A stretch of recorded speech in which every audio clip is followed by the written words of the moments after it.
Hey everyone, this is a short tutorial on how to port your float face-tracked avatar to a Boolean face-tracked avatar using OSCmooth's binary parameter tool. Now, first thing you're going to want to do is download OSCmooth's binary parameter tool from their GitHub. Make sure you have the latest version. Once you do that, you can see here that I have an avatar that is already set up for face tracking with complete floats. Everything's a float. So how do we convert this to a Boolean so that it looks nice on OSC? First thing we're going to have to do is we're going to go to Tools, VRC Face Tracking, Binary Parameter Tool, and you'll see that it's asking for an avatar descriptor. We're going to put in the avatar that we want to convert, and we got a whole bunch of new options. We're going to leave this on the float parameter option because we already have floats made and we have no reason not to rip them up. So what we're going to do is we're going to set the binary resolution to 32, and we're going to set the smoothness to 0.6. You can play with this value if you want. Make sure right defaults are on or off depending on how you have your avatar set up. And what we're going to do is we're going to pick a parameter. So for example, say for tongue XY, what we're going to do here is we're going to add parameter tongue X. And we're going to have to take note if it is a combined parameter or not. What that means is that rather than going from 0 to 1 or 0 to whatever, it goes from negative to positive. So you can see here it's going negative 0.7 to 0.7 for the tongue here. So what we're going to do is we're going to add tongue X to here, do that, and if it is a combined parameter that's going to negative to positive, we're going to have to tick combined parameter here so that it makes a negative shape. Next, we're going to click the button to create a combined parameter, and at the bottom, it will create a combined parameter. Everything's already set up.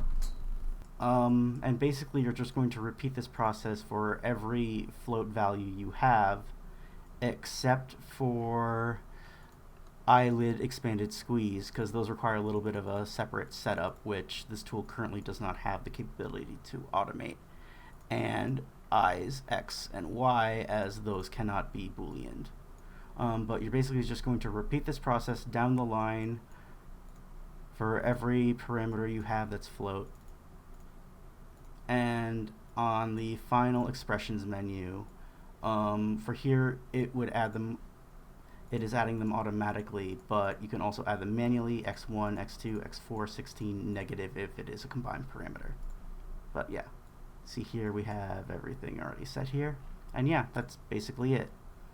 If you do not like the smoothness value you initially picked at 0.6, for example, on this example, what you can do is you can go into the effects layer yourself and you can change it. So over here I have the Rave avatar, and if we go to parameters, you'll see all these 0.6s. You can change that to 0.5, 0.3, play around with it, see what you like if 0.6 doesn't work for you. But this way you don't have to completely remake everything. You just need to change this value, or these values for every single shape. But yes, and that's it. Yeah. One last thing I want to mention is at the time of recording, if you already have a lot of parameters in your parameter list, the tool will fail. It will not create any new layers of parameters, and it won't tell you why. In this case, what you should do is create a brand new parameters list. From here, create VR chat, avatars, expression parameters, and then you should add that onto your avatar as the parameter list. And then it'll start generating parameters, and it will work correctly.